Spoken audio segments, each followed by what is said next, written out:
Wow, rolling, going free. How's everybody doing? Going to be really quick here today, very quick indeed, but I had to get out to everybody to talk about the great success that we are seeing, I'm receiving, and I want everybody else to know just what it's like to receive these message after message after message of the lexicon and dialectic being used by the anti-white regime's news media, by their universities, by their professors, by their politicians. And I've got to be quick. I decided to jump on quickly today because the air conditioning in the house has broken. Fortunately, it is not another 101-degree day here in the once great state of Virginia, outside of Mordor, right across the Potomac from a White House where a very old man lives. It's great to see everybody who is with us. I don't know if we're going to end up having any of the or rather very many people with us. There's the dear lady Carlisle is with us. Hello, sweet sister. Helig, Western Renaissance, Art Acrobats, Sebastian, John Lovin. Great to see you all. I don't know, have you all seen how this anti-white and anti-whiteism being used everywhere? That is what real success looks like in the world. That is what that is being a part of something that is actually making a difference in your environment to improve that environment for our people, not just playing the villain, not just measuring what we do and just what we do, because there's no success of those things except to shuffle people around from different villain playing groups in the anti-white narrative. That's all they really do, is they just shuffle folks around, the villain players. But this is what it is to do something real in the world. Congratulate yourself. Congratulate every single one of us, everybody in the outreach team, yourself, everybody you know who has been heading out into the world and speaking with the lexicon and dialectics of going free. This tremendous practice that has been demonstrating massive success. And tomorrow, during our regular Going Free, we are going to be reading some testimonials that will absolutely thaw the coldest of hearts when it comes to those who are reticent to engage in a practice, something very different, a metric that they would use that is something they've never seen before. The bottom line is, how can we change our environment? And for a great many years, I have been among those who have, and right at the forefront, right in the phalanx, right at the very front, the spear's tip of trying to figure out exactly how to do that. And I argued that it wasn't going to be politics. It wasn't going to be violence. So no violence, no voting is going to recapture our destiny. It had to be something very different. There were people who talked about culture, and with them, I was in concord. I agreed that we needed to rebuild our culture, but it wasn't going to be enough if there wasn't a psychological element. And so that is what I got to work on a great many years ago, and true champions have come to it. And now the likes of absolutely colossal people, the kind of people that we will build statues, our descendants, our children and grandchildren and great-grandchildren will build statues to, larger than life, because no matter where they were physically, no matter where they were economically in their worlds, they were giants among ants. They were giants among roaches. They were gods among men compared to what we see today. And goddesses. And so a great salute to all of them. Every time you see the lexicon and dialectics being used by people, ordinary Westmen, men, women, and children of our race, everywhere you see that being used by them, the vagues out there, everywhere you see it being used in the regime's media, everywhere you see it being used in alternative media, whether it be alternative media that is somewhat friendly to those who care about white well-being, to somewhat white sympathetic, all the way to radically anti-white media online, alternative media online. Every time you see that, it is because of us. And I cannot tell you the surreal environment that I live in on a daily basis after pushing something for far more than 2 decades now. I'm not going to give away my real age, but for far more than 2 decades, I have been pushing anti-white, anti-whiteism, Western kind, white well-being.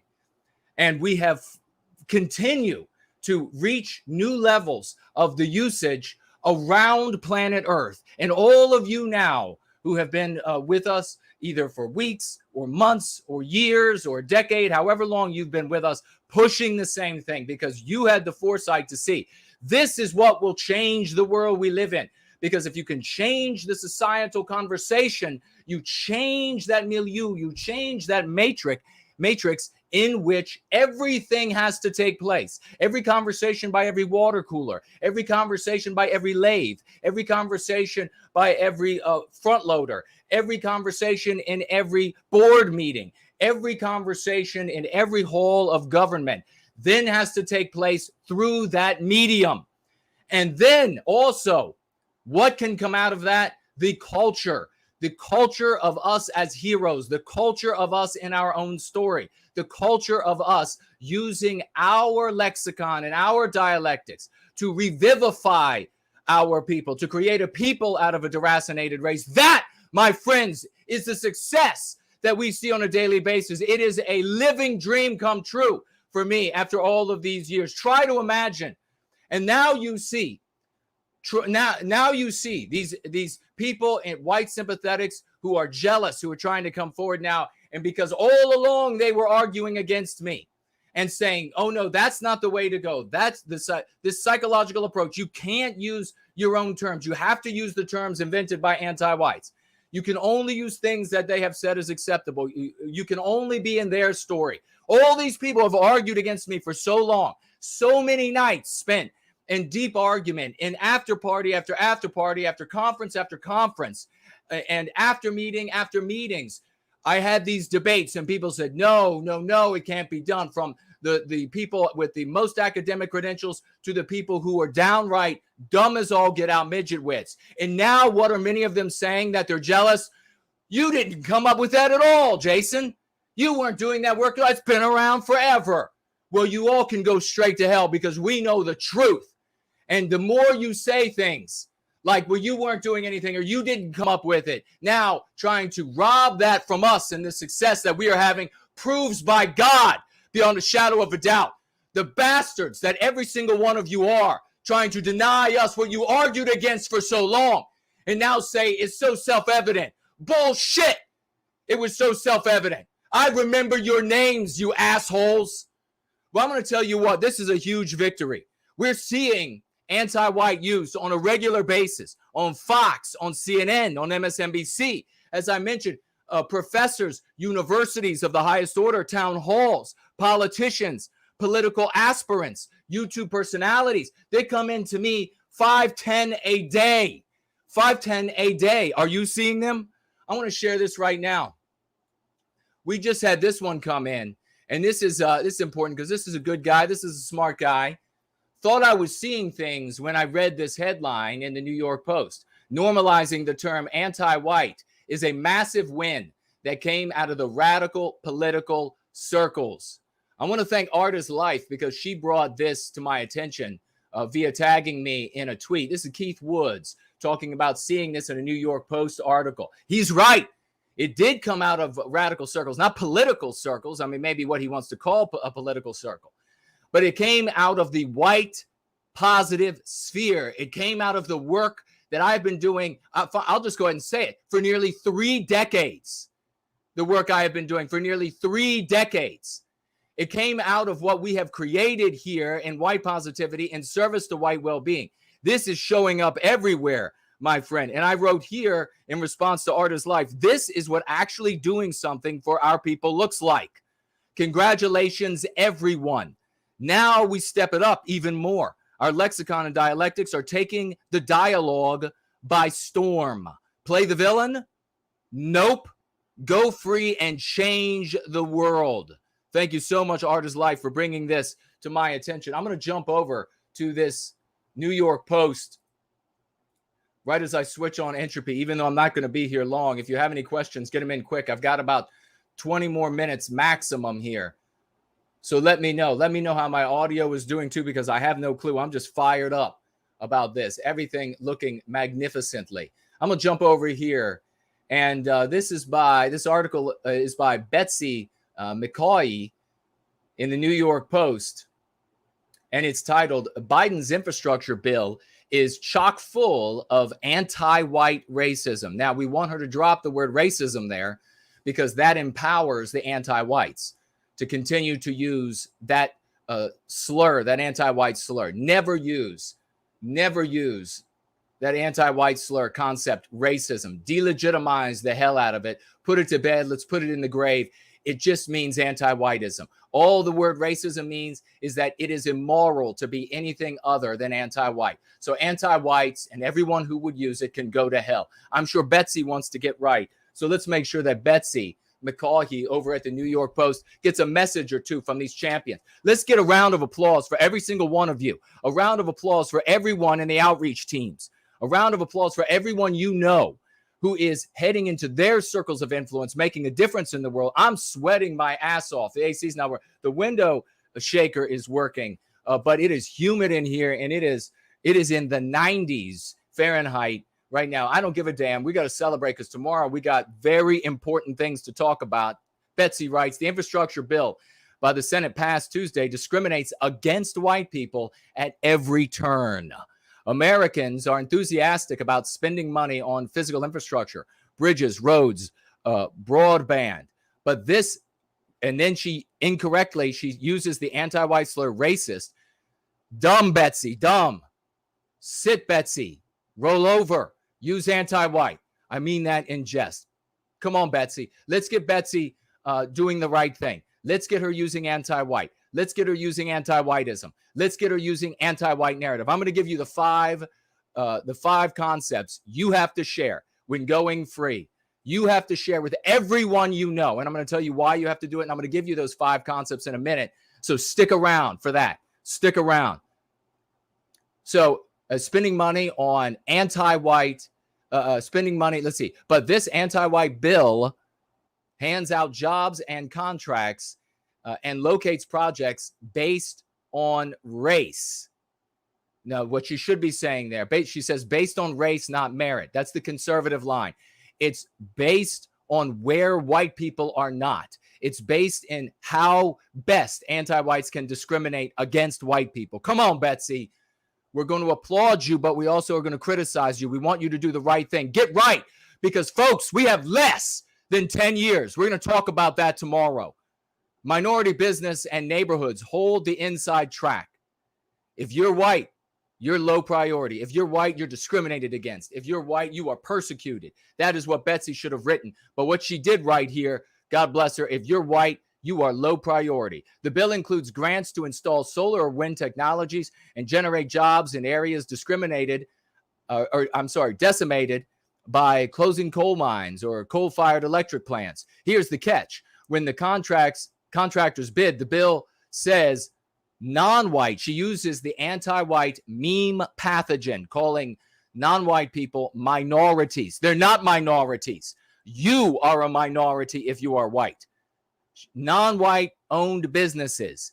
It discriminates against white owned businesses, Westman owned businesses, in favor of non-white owned businesses. Bad news for small time white contractors in depressed areas. Look how close she is. Who did this? What is doing this? Not scary pictures, right?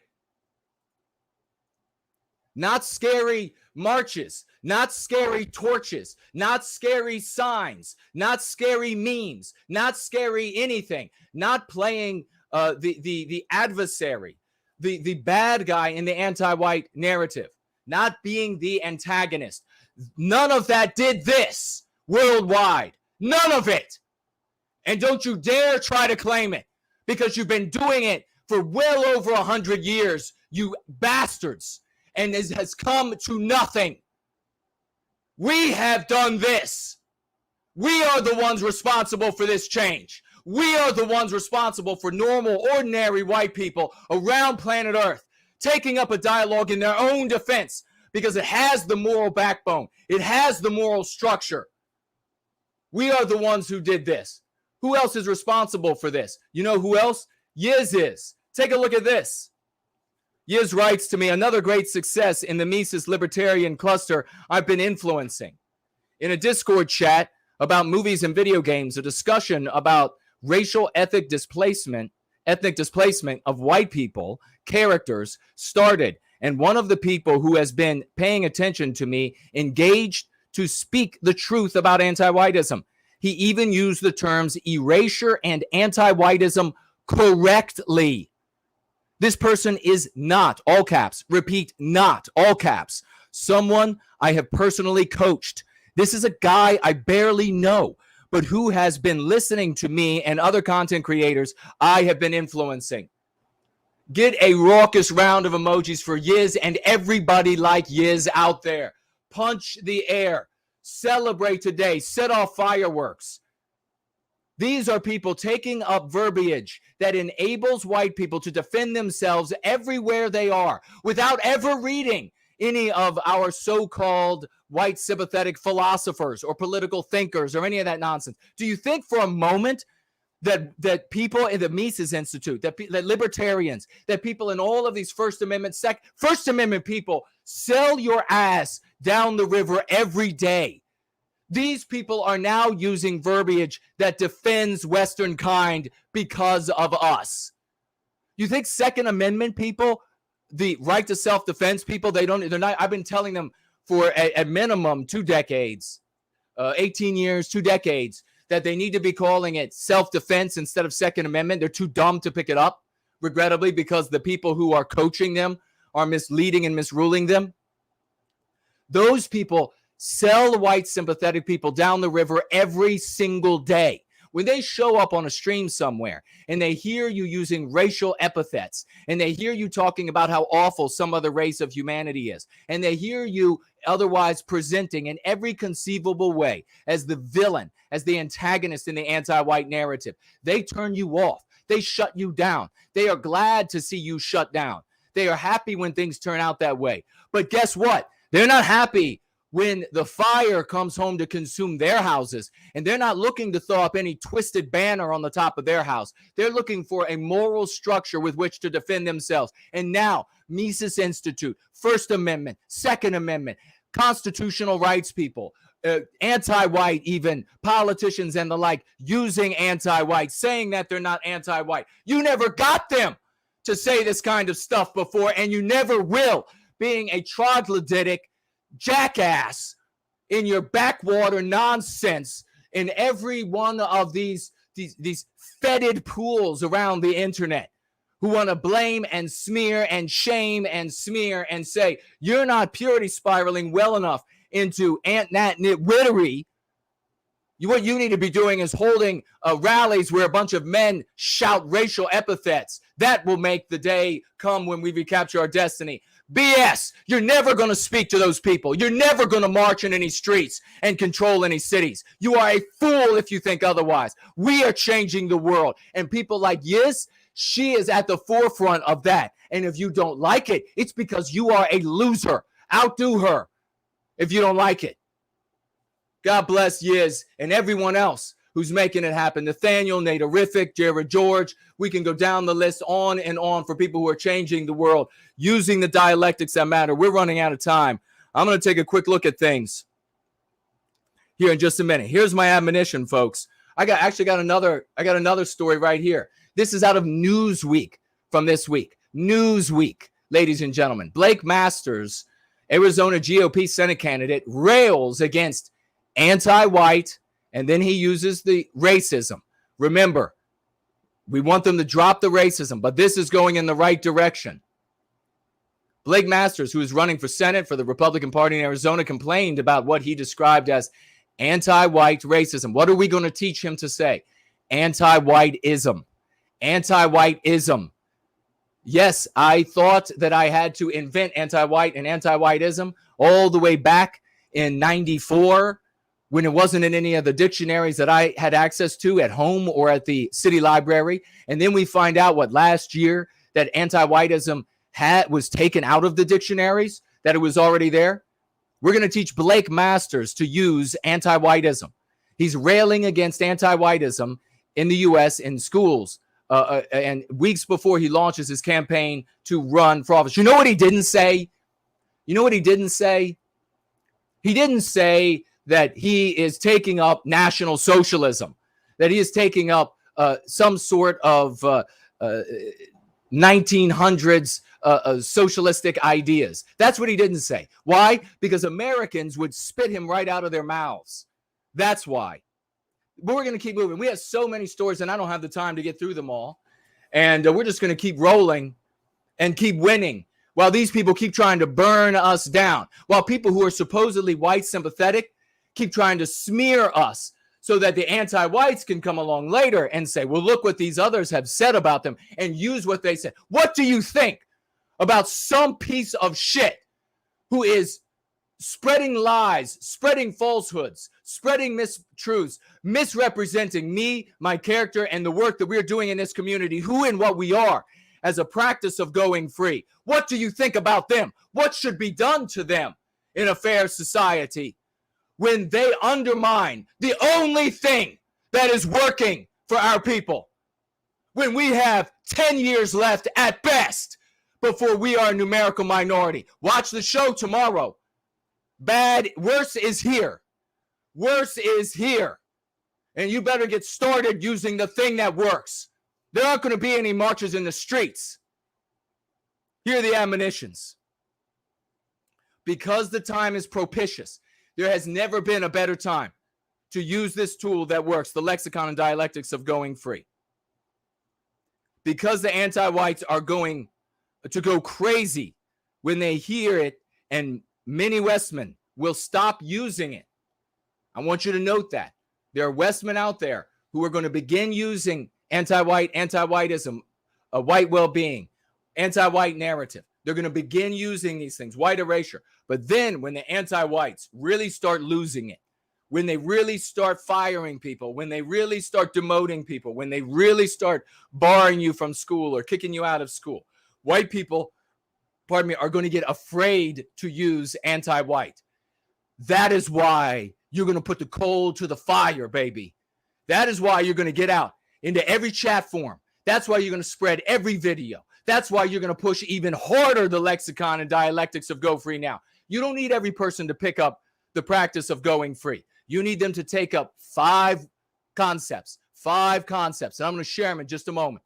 Many people will end up going free. Those will be the leaders. Those will be the aristocracy of our recaptured destiny. Those who take up going free. Those will be the leaders of tomorrow. Those will be the sires of the kings and queens of a new Western kind. But everybody else, they need to take up 5 concepts if we're going to recapture our destiny in this precious little time that we have left. No more room for clowns. Remember, going free is a curative contagion.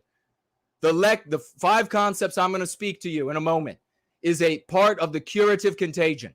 Therefore, you share it with somebody and then they pass it on to somebody else. Remember that. It's not like the days of old. You're not going to tell them about some new constitution or some new weird amendment or some new weird religion or some new weird this or that.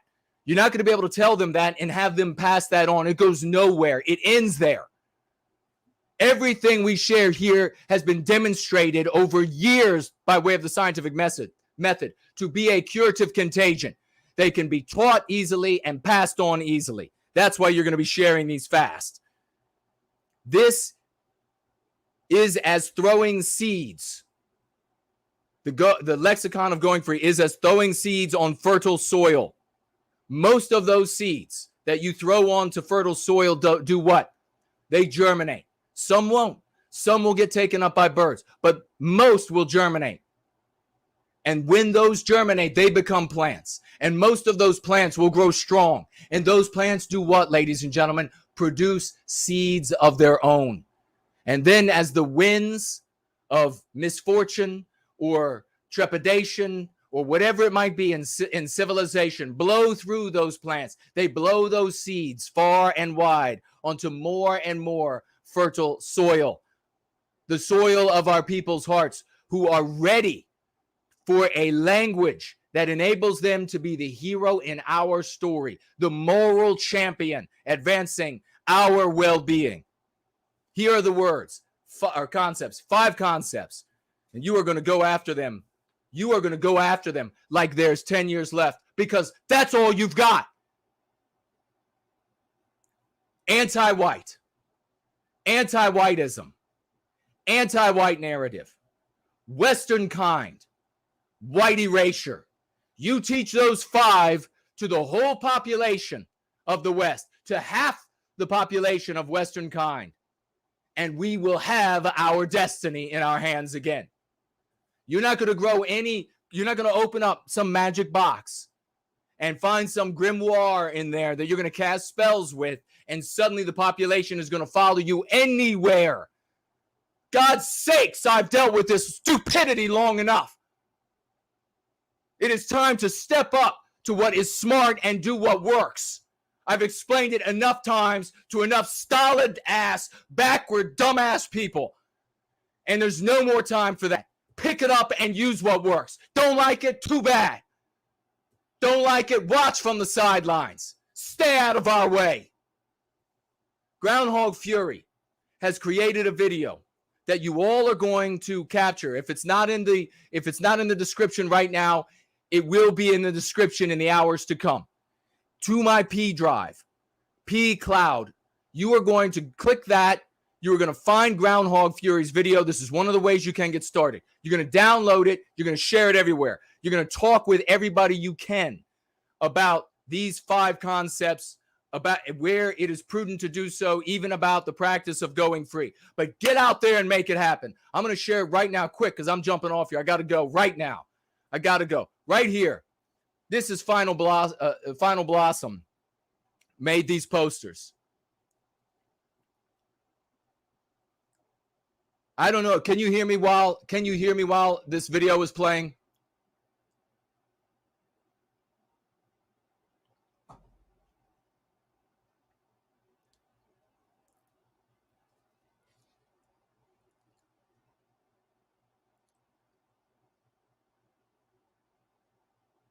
Final Blossom, an epic hero of our people, who is absolutely going to be one of those remembered for all time, made those posters to demonstrate, to do, number one, give you easy to create slogans. A lot of people sit down to write a slogan in service to white well-being, don't know what to write. Now you know what to write, no excuse. Another thing you can do, you can screen capture that and share everything he made. But he wanted to show you how easy it is to write up a slogan and then take these out where it's lawful to do so and post them. Add to the bottom, I would just say nowhiteguilt.org so folks know where to go. That is Final Blossom, ladies and gentlemen. God bless him. Let's get a round of applause for the great Final Blossom. We're also going to give a quick round of applause, and we're going to head out on the video of Groundhog Fury that you all are going to share. Again, it will be in the description. There will be a link in the top of the description. If it's not already there, I'm going to put it there within the next couple of hours, maybe within the next couple of minutes. I got to go right now. That link is going to take you to my P drive. I have paid for everything. You don't have to pay to download it. It's a clean download. It's the video that he made. You can take this powerful video. It's going to appeal to all Republicans, conservatives, the entire spectrum of people who are in a white sympathetic sphere, explicit or implicit. Share it everywhere. Share it everywhere. You have no excuse to not share this genius's work. We're going to go out on it in a minute, but I'm going to share this. I cannot begin to tell you the testimonials. My God, they keep pouring in. Baby after baby after baby is born. Get your raucous emojis together for Nat Connect's Way of the World and Laura, who Nat Connect, a couple who met by way of that project just in July. First baby born by way of that project. Big raucous round of emojis for them. God bless you too. And these are people who are going free. The people who are getting together on Nat Connect, they're going free. They're white positive. They're dumping this white negative mindset and approach to white sympathetic activities. Remember, we are white positive. We are ordinary white people, just like everywhere else around planet Earth. We love our countries. We pay our taxes. We obey the laws. We are the best of our civilization, ladies and gentlemen. And with this, I'm going to show you the video from the epic Groundhog Fury. And there better not be one who doesn't download and share this on your Facebook, on your VK, on your wherever you can. Grab the link too and share it as wide as you can. Wherever you can share. Share a 2 minutes, if you can share 2 minutes on Twitter. Share it on Gab. Share it everywhere it can be shared. Share it on this, whatever it is, TV that the Pillow Guy made. Make sure you share it. I'm going to be back tomorrow. We're still going free, ladies and gentlemen. We're about to roll out, but I'm going to tell you this right before I roll out on this roll-in going free. The time of sands in this hourglass is running out.